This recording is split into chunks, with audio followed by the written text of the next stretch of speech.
पण याकडे माझं दुर्लक्ष नाही असं नाही. जर स्कायमेटचे रिपोर्ट आलेत की 1972 सारखी कंडिशन उद्भवू शकते, IMDचा सेम रिपोर्ट आहे, मग ह्या स्कायमेटच्या आणि IMDच्या रिपोर्टकडे शासन झोपलंय का? कृत्रिम पावसासाठी सध्या 80 मायक्रॉन एवढी व्याप्ती असणारे स्पेल असणारे ढगांच्या ज्या काही फळ्या आहेत त्या सरळ सरळ उठत आहेत आणि अजूनही त्या कायमस्वरूपी उठत राहतील. जे ढग उठत आहेत त्या ढगांवरती क्लाउड सीडिंगचा प्रयोग सहज शक्य आहे. 80 मायक्रॉन एवढी जाते.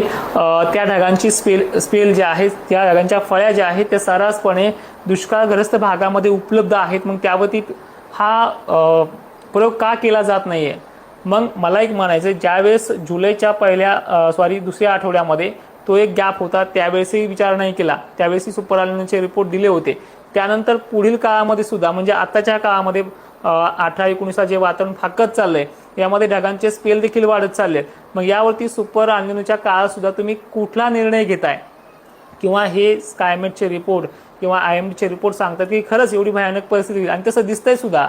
मग यावरती सरकार निर्णय का घेत नाही? आणि आपण त्यांना, मला जसं कमेंटमध्ये सांगते तुम्ही सुपर अल्निनोमुळे दुष्काळ पडणार हे मान्य करा, मग त्यानंतर पुढे हे का होत नाहीये? ठीक आहे, आता या काळातली परिस्थिती कशी राहील याबद्दल 2 मिनिट नजर टाकूयात आणि याबद्दल आपण जे बोललोय याबद्दल देखील नक्कीच दखल घेण्यात यावी कृत्रिम पावसाबाबत आणि दुष्काळ जाहीर करण्याबाबत. 22-23च्या कालखंडामध्ये, आता सध्या 19-20च्या कालखंडामध्ये जे काही फटकारे बिटकारे पडतात अनेक ठिकाणी, त्यामध्ये थोडी वाढ जी आहे ती 22 ते 25 दरम्यान होणार आहे. म्हणजे 22, 23, 24, 25 हा कालावधी यासाठी पोषक आहे. याच्यामध्ये 80 मायक्रॉनचे स्पेल जे आहे ते नागपूरसाठी, अकोल्यासाठी, अमरावतीसाठी, वर्ध्यासाठी, चंद्रपूरसाठी आहेत.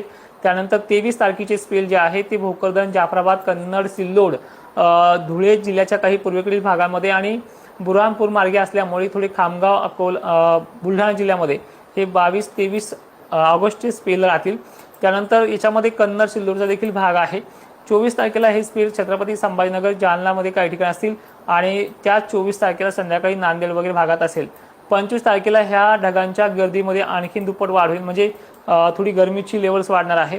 त्यामुळे नांदेड, यवतमाळ, चंद्रपूर, गोंदिया, अकोला, नागपूर, गोंदिया, भंडारा या भागाबरोबरच बिदरसह लातूरकडील थोडेसे भाग आहेत, त्यामध्ये देलगूर, धर्माबाद साईड आणि अहमदपूर साईड. ठीक आहे, अहमदपूर बरोबर गंगाखेड, परळी वैजनाथ, पाथरी, परभणी हा भाग आहे. बाकी उर्वरित महाराष्ट्रासाठी एक शॉर्ट व्हिडिओ बनवूयात. तोपर्यंत सर्वांना जय शिवराय. पण यामध्ये एक मात्र नक्की आहे की सध्या हे वातावरण बदलणारच नाही का? पूर्ण 2-3 महिने कोडे जातील का? येणार काळ तो स्पष्ट करणार आहे. पण तुम्ही सर्वांनी जी माझी हिंमत तोडली निगेटिव्ह कमेंट करून, त्या हिमतीला आता पुन्हा मला दुजारा द्यायचा नाहीये. आणि पुन्हा मी वारंवार सांगतो, कुठल्याही चॅनलवरती माझे व्हिडिओ असतील तर इग्नोर करा, अनफॉलो करा. जिथे जिथे असतील तुम्ही सबस्क्रायबर ते पण अनफॉलो करून टाका. या लोकांच्या स्वाधीन तुम्हाला मी आता करतोय. सगळ्यांना पुन्हा एकदा जय शिवराय, धन्यवाद.